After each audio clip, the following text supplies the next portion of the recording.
plus de centrales et moins de sécurité, les passe-droits du nucléaire en France, baisse de 19% de la consommation de gaz dans l'Union européenne en janvier, le prix du gaz passe sous la barre des 50 €, ou encore, Batimatch, le site de rencontre de l'apprentissage en BTP. Bonjour à toutes et à tous, c'est le récap de la semaine d'Actu Énergie. Pensez à vous abonner. Le 10 février 2022, Emmanuel Macron annonçait sa décision de lancer la construction de 6 nouveaux réacteurs nucléaires EPR2 et de 8 EPR2 additionnels, sans aucune concertation, en plein débat sur la loi des énergies renouvelables.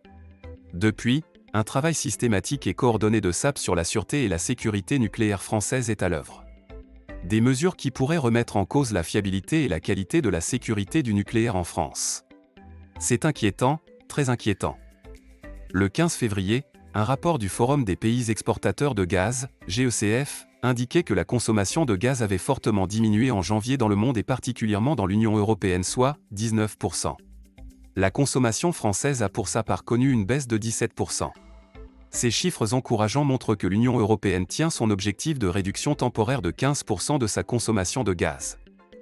Les prix du gaz naturel ont chuté sous la barre symbolique des 50 € le mégawattheure, une première depuis août 2021.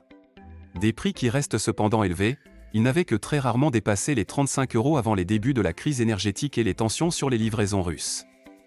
L'association des CFA du BTP d'Auvergne-Rhône-Alpes lance Batimatch, un site de rencontre pour trouver son apprenti et ainsi favoriser la rencontre entre les jeunes futurs apprentis, les entreprises de BTP et les offres d'apprentissage. Batimatch offre ainsi une expérience conviviale et personnalisée pour les futurs apprentis, qui peuvent désormais découvrir les entreprises du BTP et les opportunités d'apprentissage disponibles en utilisant l'outil de recherche avancé de la plateforme, explique l'association BTP CFA Auvergne-Rhône-Alpes. Pour en savoir plus, c'est sur notre site ou nos réseaux sociaux. Pensez à vous abonner et soyez les premiers sur l'actu des énergies.